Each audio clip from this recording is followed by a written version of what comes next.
தானம் அளிப்பது சிறந்தது. மைசூரை ஒரு மன்னன் ஆண்டு வந்தான். அவன் நீதியும் நேர்மையும் கொண்டவன், அன்பும் அருளும் நிறைந்தவன். அவன் ஒரு சமயம் காட்டுக்கு வேட்டையாட சென்றான். வழியில் வயதான விறகு வெட்டி ஒருவன் தலையில் விறகுகளை சுமந்தபடியே வந்தான்.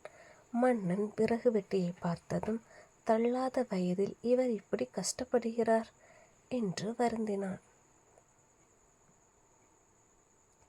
பிறகு விறகு வெட்டியை பார்த்து, ஐயா, உங்களுக்கு பிள்ளைகள் இல்லையா?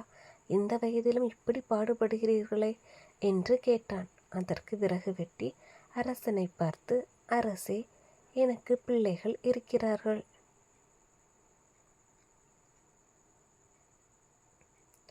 ஆனால் அவர்கள் இப்போது என்னுடன் இல்லை.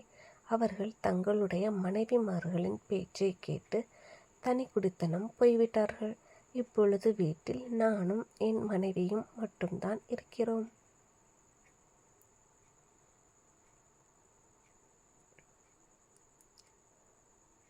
அதனால் இப்படி பாடுபடும்படி ஆகிவிட்டது என்றான். இதை கேட்டதும் அரசன் அந்த விறகு வெட்டியின் துன்பத்தை போக்குவதற்கு தன் நாட்டில் உள்ள சந்தன காட்டின் ஒரு பகுதியை அவனுக்கு தானமாக வழங்கினான். இதனால் விறகு வெட்டி பெரும் மகிழ்ச்சி அடைந்தான். விறகு வெட்டிக்கு தன்னுடைய சந்தன காட்டை நன்கொடையாக தந்ததில் அரசனுக்கு மிக்க மகிழ்ச்சி. ஏனெனில் கிழவனான அவன் சந்தன மரங்களை வெட்டி விற்பான்.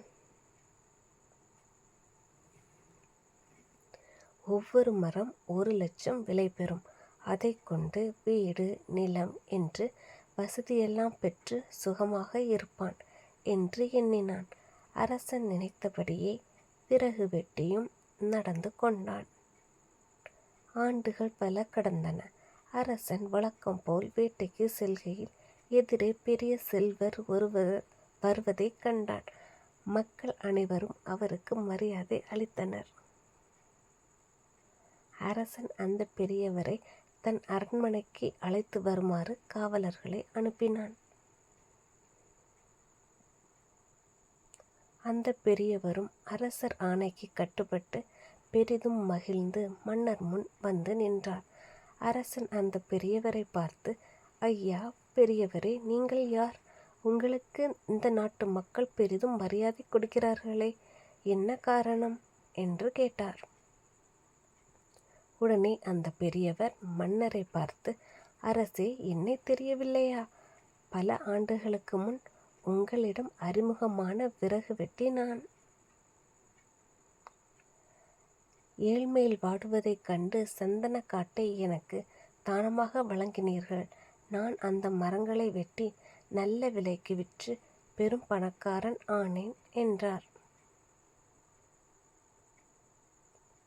அரசருக்கு பெரும் மகிழ்ச்சி. பிறகு அவர் அந்த பெரியவரை பார்த்து, மக்கள் உங்களை பெரிதும் மதிப்பதற்கு காரணம் என்ன என்று கேட்டார்.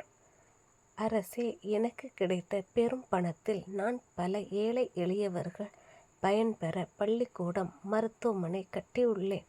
சிலர் சொந்த தொழில் தொடங்க பணம் கொடுத்து உதவியுள்ளேன். அதனால்தான் மக்கள் என் மேல் பேரன்பு செலுத்துகிறார்கள் என்றார். மன்னர் தான் சேர்த்த தியானம் எப்படியெல்லாம் நற்பயன்களை விளைவிக்கிறது என்று எண்ணி மனதிற்குள் மகிழ்ந்தான். அந்த பெரியவரையும் பாராட்டினார். நீதி, தானம் செய்வது சிறந்தது. நாம் ஒருவர் ஒருவருக்கு தானம் அளிப்பதால் அதனால் பலரும் பயன்படுகிறார்கள். எனவே அனைவரும் தானம் செய்யும் நற்பண்பை வளர்த்து கொள்ள வேண்டும். நன்றி.